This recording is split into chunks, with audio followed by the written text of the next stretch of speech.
how many times have you had to call FedEx this year? How many times have I had to call? I mean, all the time. I don't think we've ever shipped anything to FedEx without calling them. One time they lost my wedding ring.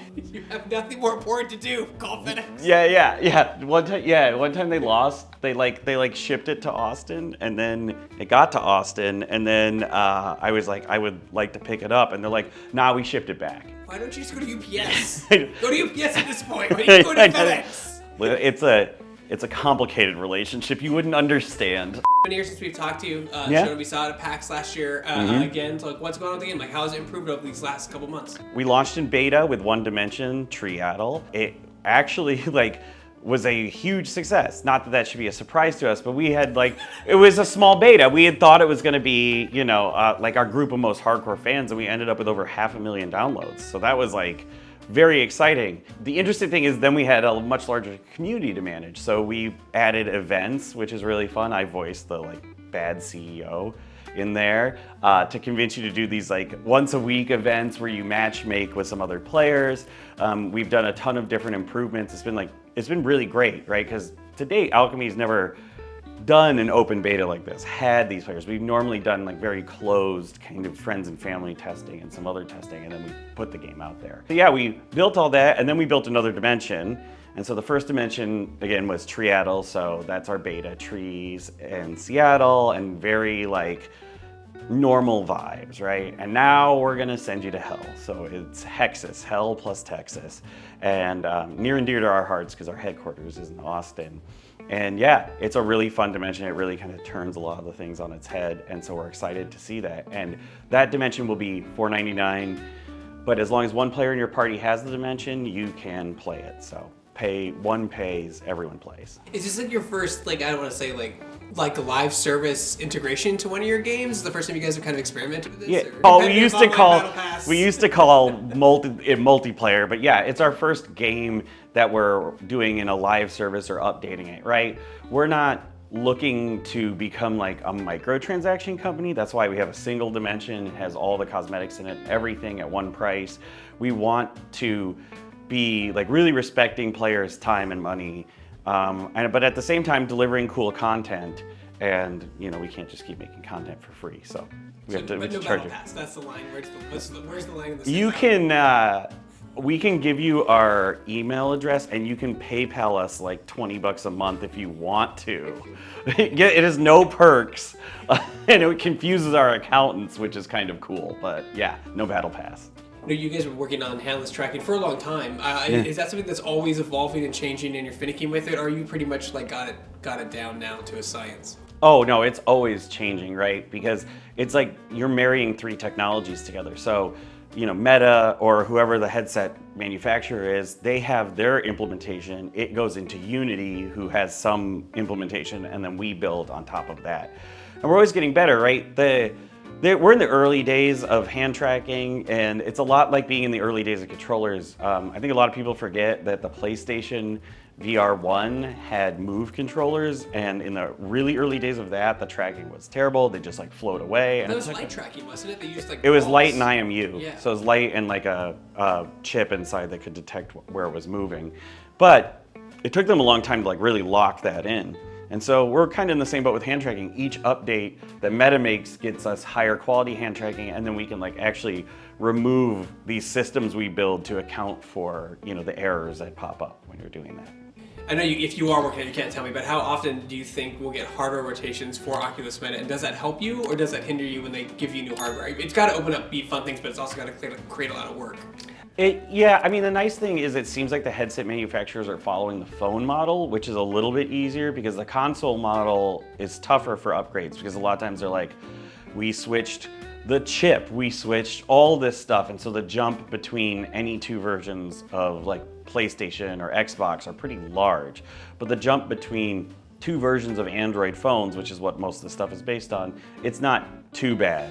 And the nice thing is normally what's the thing that's happening is you're getting increased processing power. So we've already optimized it for the lower processing power. So a lot of times what the work ends up being is us turning off some of the foveation, the blurring around the edges, or increasing the internal resolution or all sorts of cool things that we get to do, turning on dynamic shadows, things like that. So yeah, it's kind of nice because we get to go back in and like turn features back on for those headsets. So playing through the game just now, I could definitely see the DNA of like Job Simulator in there still, but obviously a lot wackier, more challenging. Could you just talk about, from a gameplay development aspect, the process of coming up with like the new challenges for a game like this, and then implementing the cooperative aspect, because we were just playing with 4 players in a single lobby?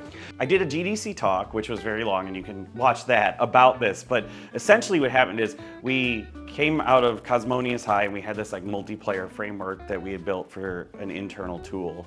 And we were like, we should make a game with that. And the thing that we made first actually was like very loose and like Animal Crossing-esque, and it just didn't work.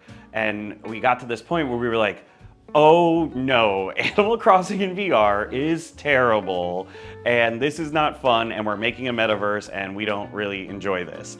And so we took a step back and said, wait a minute, what are we doing? What do we do well? We do this kind of simulator style gameplay really well, and what people really wanted is, how can we play Job Simulator together, right?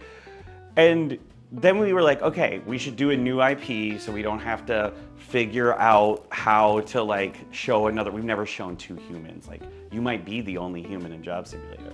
That's a thought for everybody.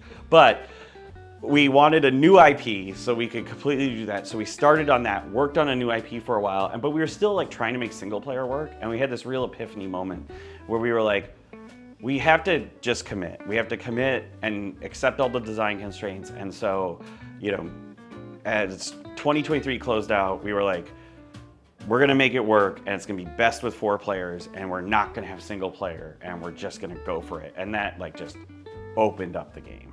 And so from there, it's a lot of how do we take the things that we've learned from the simulator games, but also make them collaborative and cooperative and multiplayer, knowing full well that somebody might not be paying attention to you at all.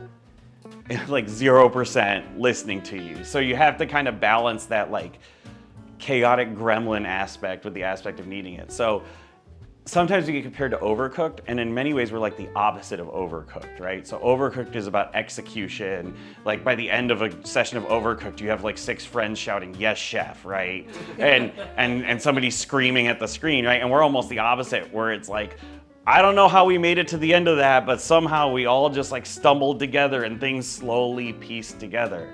It's a lot like, you know, how things really work in the world, all with just duct tape and hopes. Like, we're not saying yes, chef. It's like, if anyone walks behind this door and sees how this stuff is made, they're gonna be horrified. If anyone comes into our office and finds out how we make games, this is gonna be chaos. It's the old Lenny from The Simpsons going like, don't tell anyone how I live, right? It's like...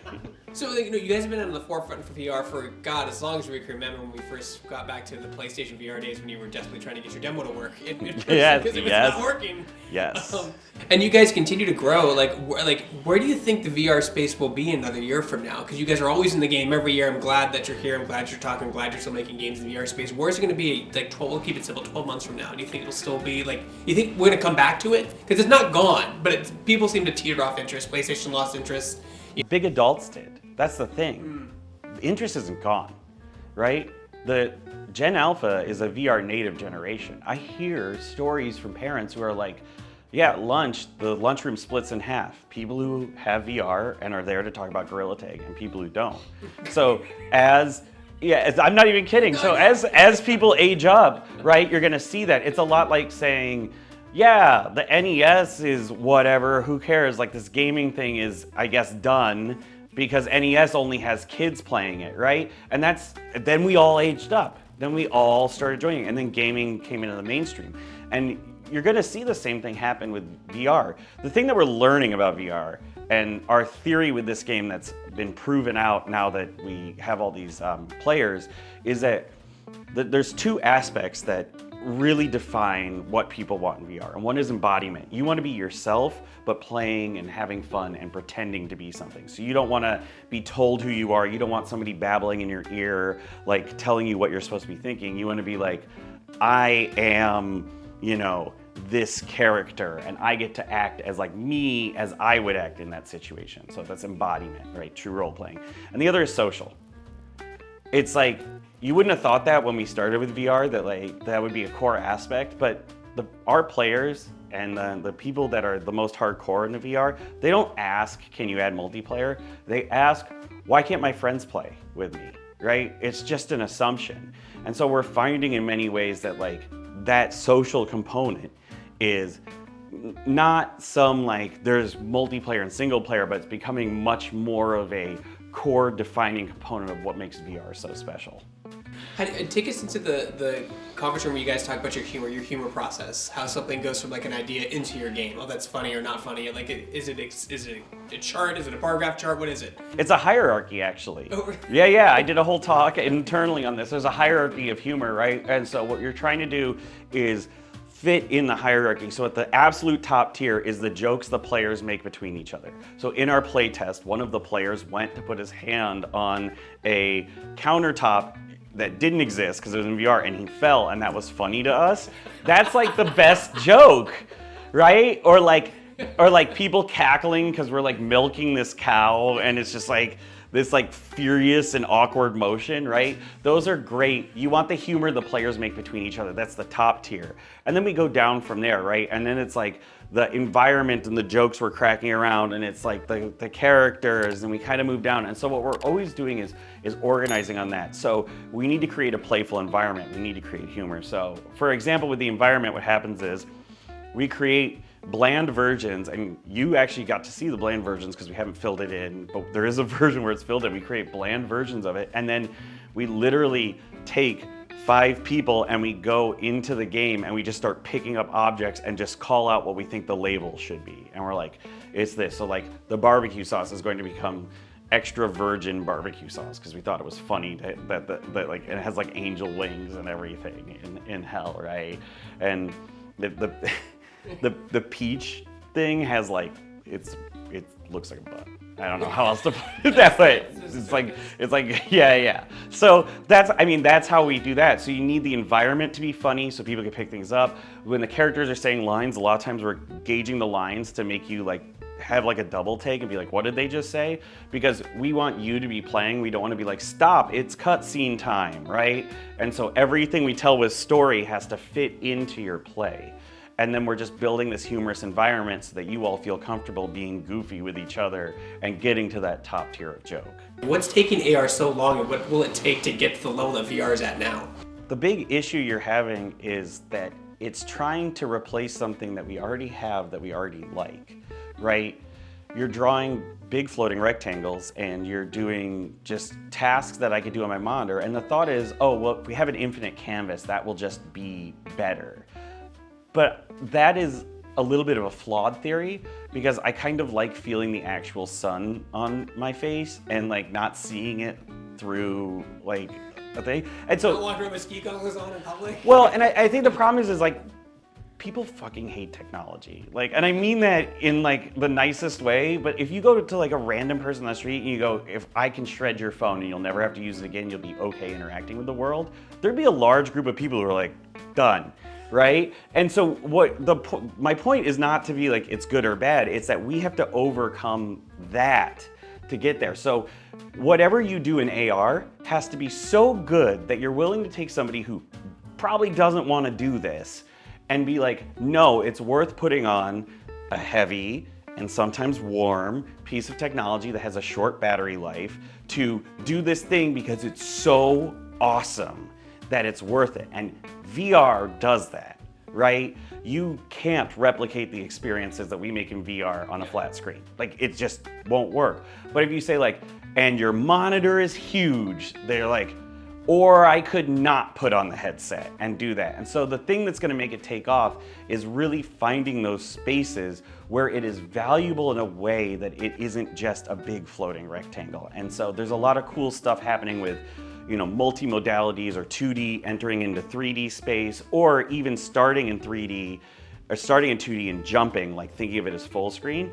And honestly, I think the thing that's gonna make it go is that we focus on the total immersive case and start to bring those things in. Kind of like the iPad was like, look at this awesome device that plays videos really well.